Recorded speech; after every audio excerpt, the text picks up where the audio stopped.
Okay, so I just went ahead and placed the graphics tools and what was the other one? On Deck and Mabel. And so clearly some of them need to be repositioned. So I'm going to take actually, what you can do is even if you're on your selection tool, like the black arrow, if you just hover over the image and you see the hand and click, then you actually can go ahead and switch over to adjust the image. So you don't necessarily need to go into your white arrow, which is nice. So it goes from the black arrow to the hand tool. Once it's the hand, it's basically the same thing as the white arrow. So you can adjust your image and move it up. And same with this one. Let's see. When I see the hand, then I'm actually switching into my direct selection mode. Alright, so now that my images are repositioned, now I'm going to go to page 4.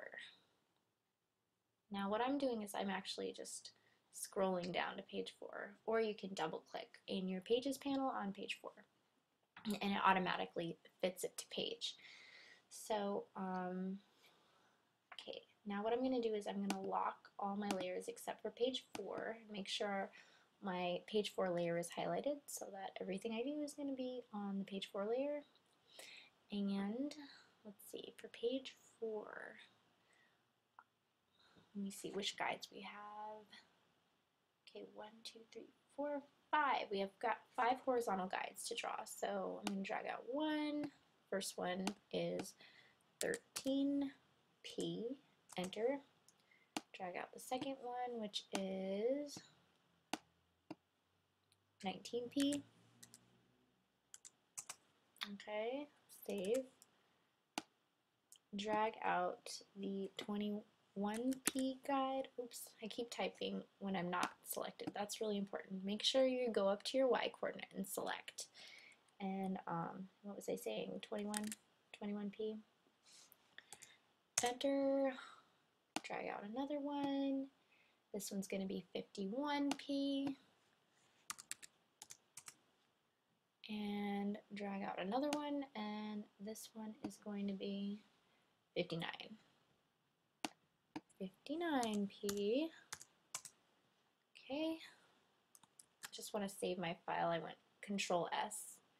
Alright, so now that I have my guides, this part's a little different. Instead of drawing out the frame to place the images in, we're going to actually select your frame tool, click on the page so that you can get your rectangle frame tool dialog box, and they have specific dimensions for your image. It's going to be 10p2 by 6p, which I think, 10p2,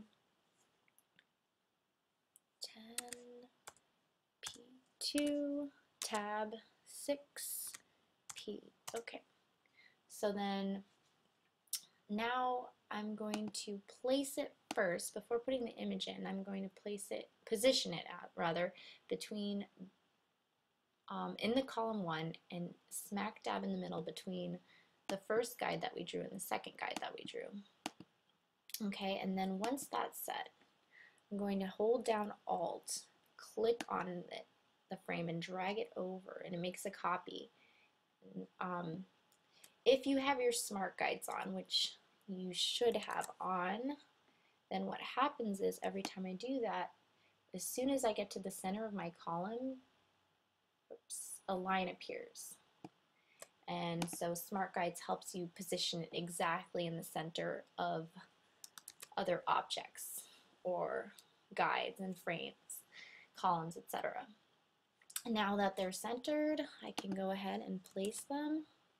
The first one is face. The second one is 2 men. And the third one is beverage. Okay.